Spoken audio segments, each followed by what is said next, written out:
Hello, हाय, welcome, नमस्ते। मेरा नाम ऋतिक और आज हम फिर से बात करने वाले हैं एक और ये कौन है भाई? चले भाई, जाए जाए जाए, जल्दी जाए।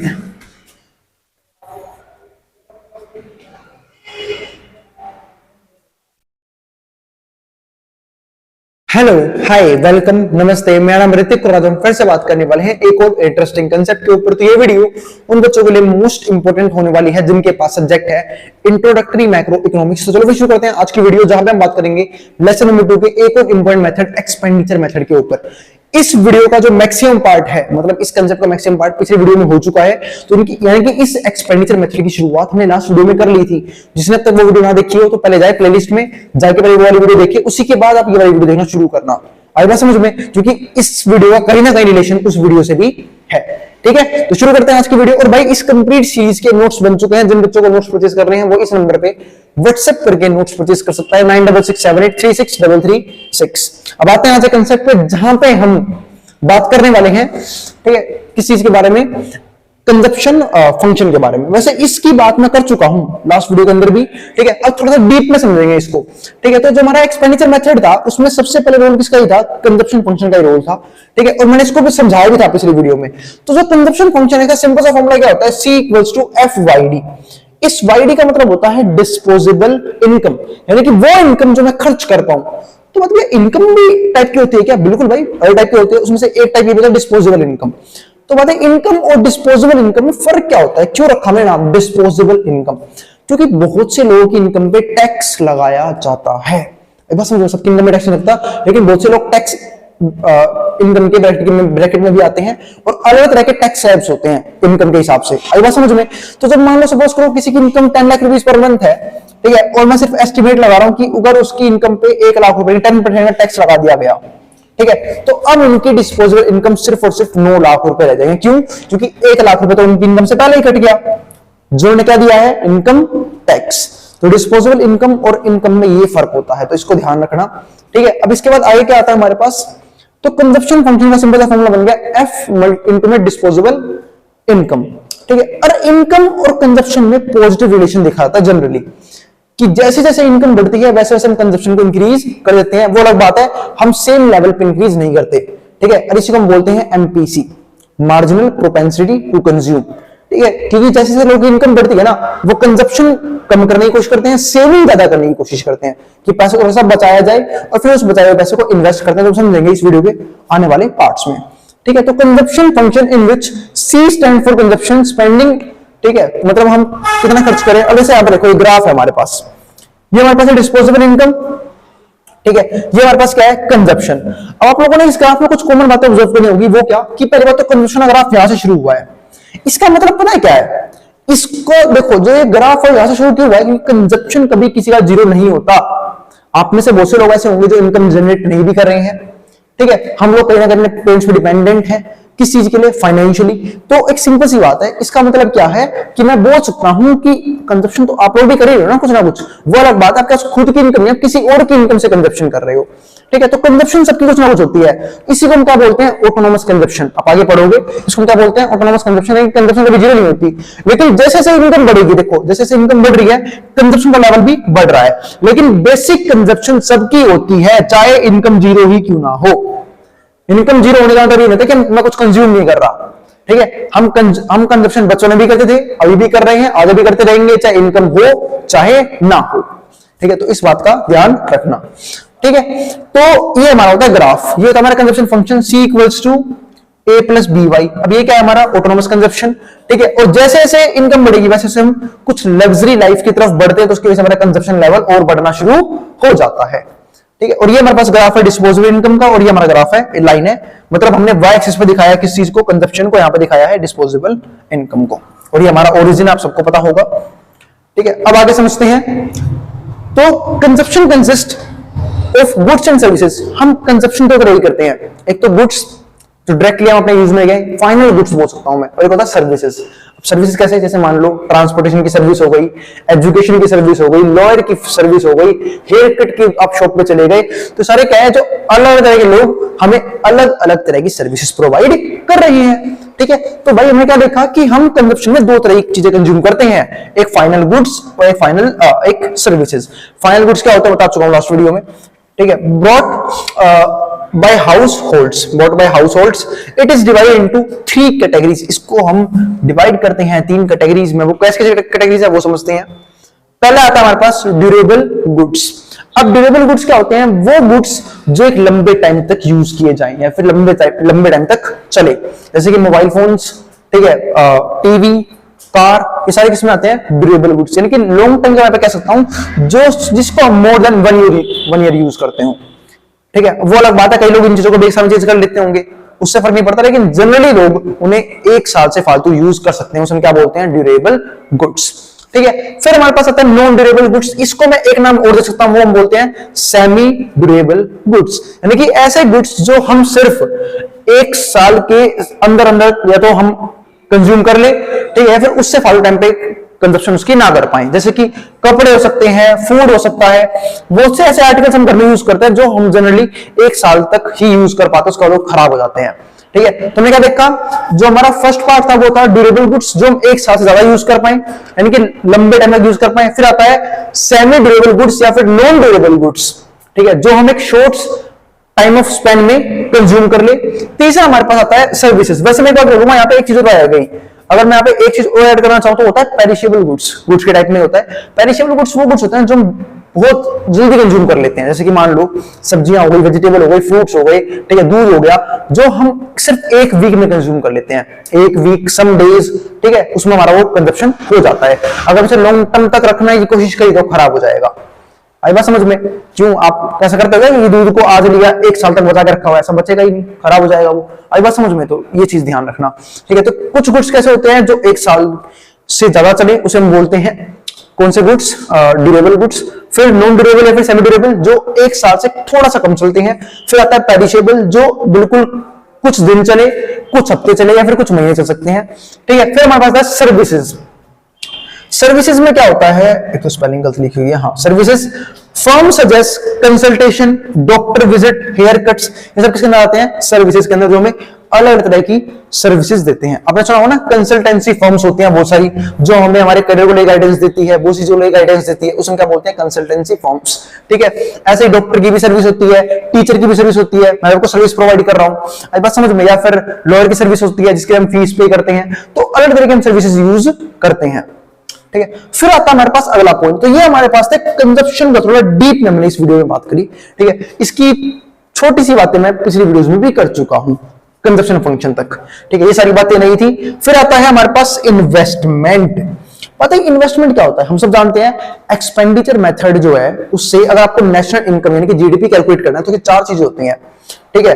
कौन कौन सी? याद दिलाना, कंजप्शन, ठीक है, फिर इन्वेस्टमेंट, गवर्नमेंट परचेजेस और नेट एक्सपोर्ट, ठीक है। तो इन सबका सम करने का उसका आता है GDP with the help of expenditure method, ठीक है। तो अब हमारा सेकंड पॉइंट क्या शुरू हो गया? इन्वेस्टमेंट।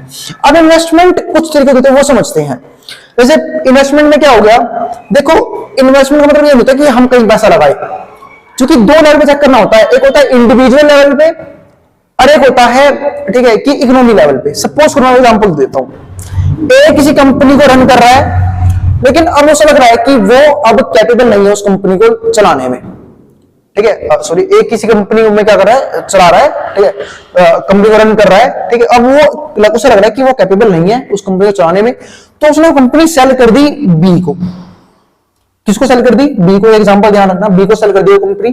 तो वो बी के लिए क्या हो गई? इन्वेस्टमेंट, क्योंकि उसने कंपनी एक्वायर करी, वो उस कंपनी डेवलप करेगा, इकोनॉमी में अच्छी बात हो गई। लेकिन इकोनॉमी के पर्पस से ये इन्वेस्टमेंट नहीं है, क्योंकि इसके लिए इन्वेस्टमेंट है, लेकिन इसके लिए क्या हो गई? वो डिसइन्वेस्टमेंट।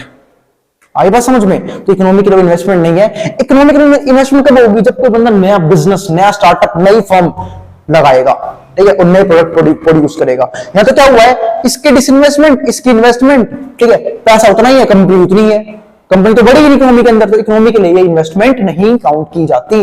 तो यहां पे क्या देखा हमने? एक होता है बिजनेस फिक्स्ड इन्वेस्टमेंट। ये कब होता है? It is the purchase of new plant and machinery.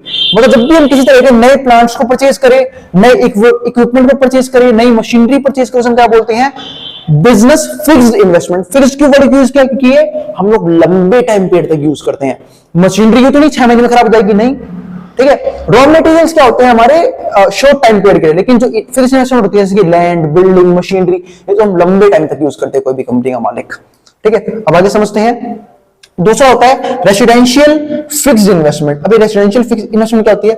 जब कोई बंदा नया घर खरीदे, नई बिल्डिंग खरीदी, नया प्लॉट ले, नई लैंड ले, उसमें क्या बोलते हैं? Residential fixed investment. तो it is the purchase of new housing buy, ठीक है, हाउस होल्ड्स एंड लैंडलॉर्ड्स, ठीक है। जब एक लैंडलॉर्ड, ठीक है, कोई नई जमीन ले, कोई नया प्लॉट एक्वायर करे, कोई नई बिल्डिंग बनाए, उसमें क्या बोलते हैं? ठीक है, रेसिडेंशियल फिक्स्ड इन्वेस्टमेंट। फिर आता है इन्वेंट्री इन्वेस्टमेंट। इन्वेंट्री इन्वेस्टमेंट मतलब होता है कि रॉ मटेरियल्स पे खर्चा करना। अब मान लो सपोज करो मैंने मार्कर बनाया या फिर किसी कंपनी ने मार्कर बनाया, उसको मशीन की जरूरत पड़ी होगी, ठीक है, सब रॉ मटेरियल चाहिए, प्लास्टिक से बना हुआ है, इंक लगी हुई है, ठीक है, ये निब यूज हो रही है, तो ये सब क्या है? रॉ मटेरियल, जिसको यूज करेंगे, इसको क्या बोलते हैं? इन्वेंट्री। और अगर इन्वेंट्री वो क्या नाम है कम कर रहा है तो वो डिसइन्वेस्टमेंट होगी, बढ़ा रहा है तो वो इन्वेस्टमेंट होगी। क्योंकि इन्वेंट्री बढ़ने का मतलब क्या है कि कहीं ना कहीं उसके पास डिमांड ज्यादा है, वो ज्यादा प्रोडक्ट या सर्विसेज तैयार करने की कोशिश कर रहा है, ठीक है। तो इस चीज का ध्यान रखना। फिर हमारे पास आता है हमारा अगला पॉइंट, ठीक है। तो ये हमने बात करी दो टॉपिक की, कंजप्शन जो हम सब करते हैं, चाहे बिजनेसमैन हो, यानी कि चाहे प्रोड्यूसर हो, चाहे कंज्यूमर हो। कंज्यूमर सबके सब है, सबके सब प्रोड्यूसर नहीं है, पर कंज्यूमर सब है, ठीक है। तो पहली चीज तो ये हो गई कि भाई कंजप्शन क्या होता है। दूसरा होता है इन्वेस्टमेंट, जिसमें बिजनेसमैन आते हैं, और हम सब भी कहीं ना कहीं इन्वेस्टमेंट करते हैं। अगर हमारे पास एक्स्ट्रा पैसा बचता है तो हमने सबकी बात कर ली। इन्वेस्टमेंट मेनली हमने 3 फॉर्म में कैटेगराइज कर ली। और ये ध्यान रखना, ये जो मैंने एग्जांपल दिया वो इन्वेस्टमेंट का एग्जांपल नहीं था, ठीक है, क्योंकि वो हो सकता है इंडिविजुअल लेवल पे इन्वेस्टमेंट है, लेकिन इकोनॉमी लेवल पे इन्वेस्टमेंट नहीं है। इकोनॉमी लेवल पे इन्वेस्टमेंट का मतलब क्या होता है? जब कोई नई प्लांट, कोई नई मशीन, कोई नई बिल्डिंग, ठीक है, कोई नई ऑर्गेनाइजेशन फॉर्म की जाए, उसे हम बोलते हैं इकोनॉमी लेवल पे इन्वेस्टमेंट। लेकिन अगर किसी एक ने खरीदी, एक ने बेची, दूसरी ने एक्वायर कर ली, वो इन्वेस्टमेंट नहीं होती, ठीक है, क्योंकि वो एक की तरफ से चली गई, वहां उसकी तो इन्वेस्टमेंट हो गई, और एक की तरफ से क्या हो गई? इन्वेस्टमेंट हो गई। तो इकोनॉमी लेवल पे तो कुछ हुआ ही नहीं है। सपोज करो मैं फिर से एग्जांपल दूं, इसने 100 करोड़ की कंपनी बेची, इसने 100 करोड़ की कंपनी एक्वायर कर ली, पर मार्केट में पैसा अभी भी इतना ही है, 100 करोड़। कंपनी तो एक ही है, जॉब भी उतनी मिलेगी लोगों को, जितनी पहले ये दे रहा था उतनी ये देगा। हाँ, एक्सपेंशन करेंगे, इसे बढ़ा दे, तो वो इन्वेस्टमेंट बोल सकता हूं कि एक्सपेंड करे, कोई नई ब्रांचेस खोल दे उसकी, तो मैं इन्वेस्टमेंट बोल सकता हूं। लेकिन उससे पहले इन्वेस्टमेंट में काउंट नहीं की जाएगी इकोनॉमी लेवल पे। फिर क्या आता है हमारे पास? गवर्नमेंट परचेजेस, ठीक है, हमारा नया टॉपिक अगला, यानी कि थर्ड पॉइंट है वो इसका। देखो, गवर्नमेंट भी खर्चा करती है, पता है, गवर्नमेंट खर्चा करती है, पैसा कहां से आता है उसके पास? अरे भाई, हम जो टैक्स दे रहे हैं अलग तरह का, जीएसटी अगर हर एक चीज पे, ठीक है, हम लोग इनकम टैक्स दे रहे हैं, डायरेक्ट टैक्स दे रहे हैं, जिसको हम जीएसटी बोलते हैं, ठीक है, तो भाई उसका कहीं ना कहीं गवर्नमेंट यूज करती होगी ना, उसे कहां खर्च करती है? गवर्नमेंट हमें बहुत से बेसिक नीड्स को फुलफिल करने के लिए, सब लोगों को देने के लिए, जैसे कि बहुत सी फैसिलिटी प्रोवाइड करती है, जैसे कि इंफ्रास्ट्रक्चर डेवलप करना, किस चीज के लिए? ठीक है, हॉस्पिटल्स बनाना, एजुकेशन के लिए स्कूल्स बनाना, ठीक है। तो गवर्नमेंट ऑफिशियल्स जैसे सड़कें बनाना, उनके टेंडर पास करना, तो गवर्नमेंट के अपने बहुत सारे खर्चे होते हैं। आपने सुना होगा ना, हर एक साल में एक फैब को बजट आता है कि अगले साल गवर्नमेंट कहां पे कितना कितना पैसा एलोकेट करने वाली है, किन किन सेक्टरों को कितना पैसा देने वाली है। तो सब क्या है? गवर्नमेंट के एक्सपेंडिचर, गवर्नमेंट की परचेजेस।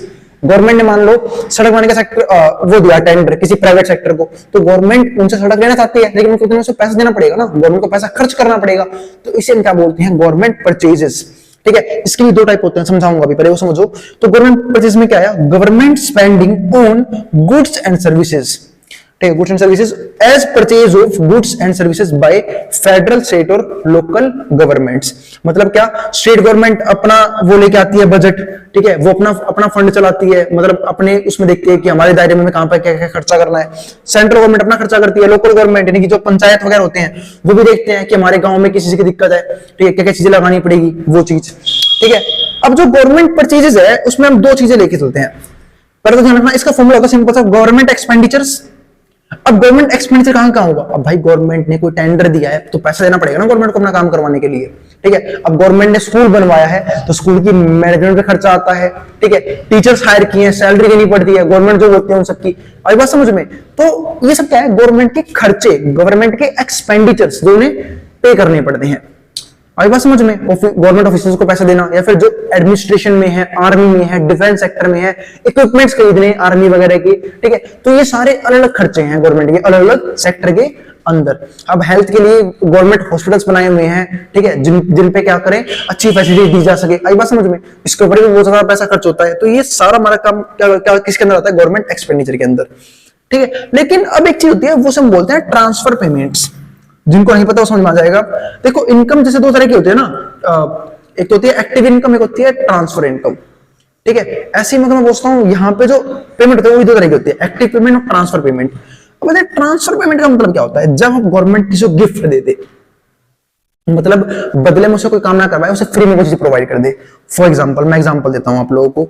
अब जैसे गवर्नमेंट चलाती है ओल्ड एज पेंशन स्कीम, कि लोगों को पेंशन दिया जाए, ठीक है, या फिर जो विडोज को पेंशन मिलती है, तो अलग तरह की जो गवर्नमेंट पेंशन देती है, ठीक है, तो उसका वो कुछ काम तो है, उन्हें फ्री में पेंशन देता है ताकि उनको अपनी फैमिली चलाने में किसी भी प्रकार की दिक्कत ना आए। आई बात समझ में? तो इसे क्या बोलते हैं? Transfer payments.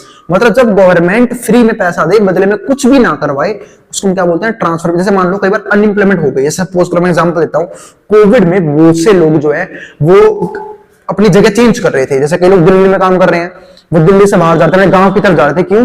क्योंकि उन्हें यहाँ पे इंप्लॉयमेंट मिल रही थी। और जब पैसा नहीं है तो आप दिल्ली में सर्वाइव नहीं कर पाओगे, क्योंकि दिल्ली कुछ भी होता है कॉस्टली शहर तो है, ठीक है, तो बिना इनकम के सर्वाइव नहीं कर पाओगे। तो अपने गांव जाना चाह रहे थे वो, तो गवर्नमेंट ने बोला कि तुम ऐसा अगर जाओगे तो बीमारी और तेजी से फैलेगी।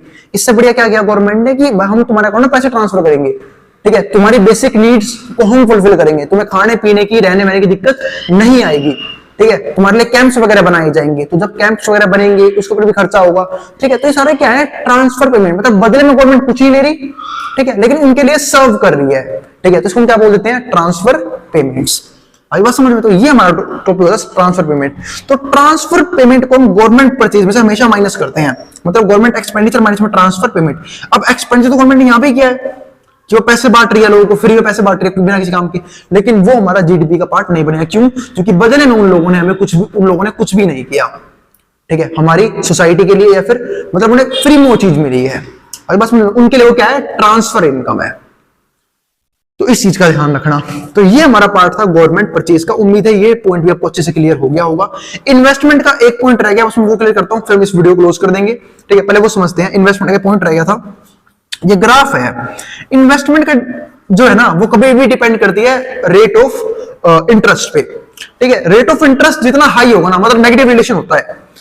अगर इन्वेस्टमेंट बढ़ेगी, अगर रेट ऑफ इंटरेस्ट कम होगा, इन्वेस्टमेंट कम होगी अगर रेट ऑफ इंटरेस्ट ज्यादा होगा। बात ऐसा क्यों होता है भाई? कई जने जो हमने सुना होगा, बड़ी बड़ी कंपनीज जो है, चाहे वो टाटा हो, अंबानी हो, बिरला हो, ये लोग सब भी ना अपना पैसा जो है बहुत ज्यादा लोन पे लेके काम करते हैं, अपनी एसेट्स को गिरवी रखते हैं बैंक के पास, उसके लिए लोन लेते हैं, ठीक है, और उन लोन को वो इन्वेस्ट करते हैं अलग सेक्टर्स में, किसी नई इकोनॉमी में, किसी नई बिजनेस में, ठीक है। तो अगर मान लो अगर रेट ऑफ इंटरेस्ट ज्यादा होगा तो उन्हें जो कैपिटल लेने की जो कीमत हो ज्यादा चुकानी पड़ेगी। मतलब जब ब्याज का दर महंगा होगा, भाई सिंपल सी बात है, उन्हें ब्याज फालतू देना पड़ेगा, तो वो कोशिश करेंगे कि वो ब्याज पैसा ना ले। और जो ब्याज से पैसा ही लेंगे तो क्या होगा, ठीक है, क्या नाम है, जब वो ब्याज पैसा ही लेगा तो वो इन्वेस्टमेंट नहीं कर पाएंगे, और इस तरीके से इन्वेस्टमेंट क्या हो जाएगी? डिक्रीज कर जाएगी। लेकिन अगर रेट ऑफ इंटरेस्ट बहुत कम है, मतलब उन्हें पैसा तो मिल रहा है बैंक से, पर बहुत ही लो रेट ऑफ इंटरेस्ट पे, तो क्या कर सकते हैं? उस पैसे को बिजनेस चलाने के लिए यूज कर सकते हैं। और जब वो बिजनेस चलाने के लिए उस पैसे को यूज करेंगे, फिर इन्वेस्टमेंट करेंगे, नई इन्वेस्टमेंट करेंगे,